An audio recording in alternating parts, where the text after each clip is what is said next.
Stoney Gut. The village of Stony Gut has a special place in Jamaica's history as the home of the Right Excellent Paul Bogle, who was declared a national hero in 1969. Stony Gut originally was a sugar estate.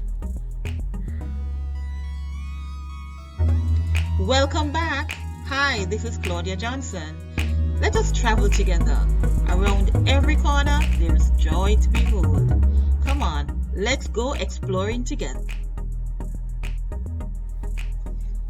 Stony Gut originally was a sugar estate owned by John M. Collard, Esquire, and his descendants from the late 18th century to the 1830s. The property did not have a large enslaved African population.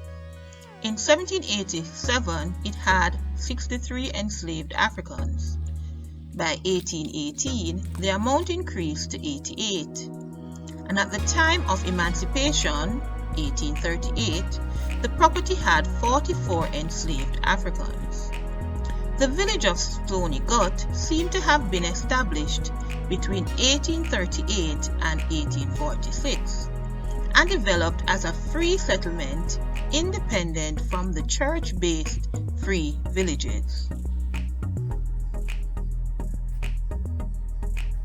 Paul Bogle was born around 1820, as he was said to be about 45 years old when he died on October 24, 1865. Bogle is renowned as a deacon in the Native Baptist Church. However, he was a baker by trade and a farmer. Although he had very little formal education, he was literate, and in many ways, his life was a typical Afro-Jamaican post-emancipation experience.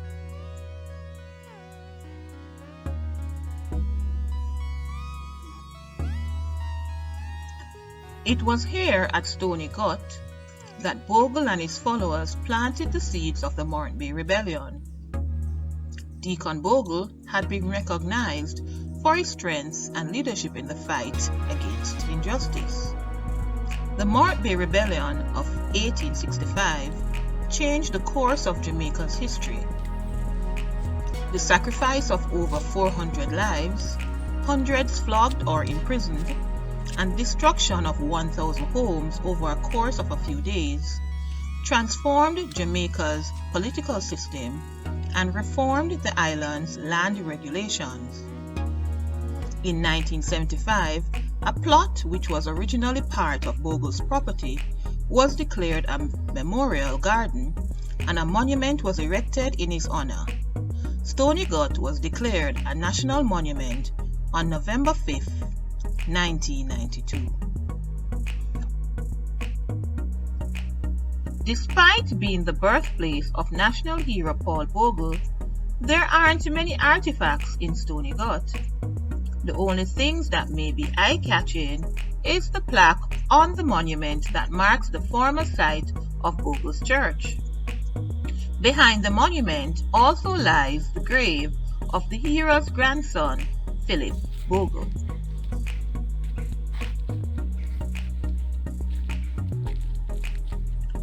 This site is mostly visited by university students, church groups, and visitors to Jamaica. The site is opened on Mondays to Fridays from 8 a.m. to 4 p.m. But many persons visit outside of these days and times. If you desire more information on Stony Gut or national hero Paul Bogle, you may visit Jamaica National Heritage Trust at jnht.com. Thank you for watching. I am Claudia from Claudia's Travel. Remember to subscribe to CNJ Jamaica. We post videos every Sunday and Thursday. See you next time. Have a wonderful week.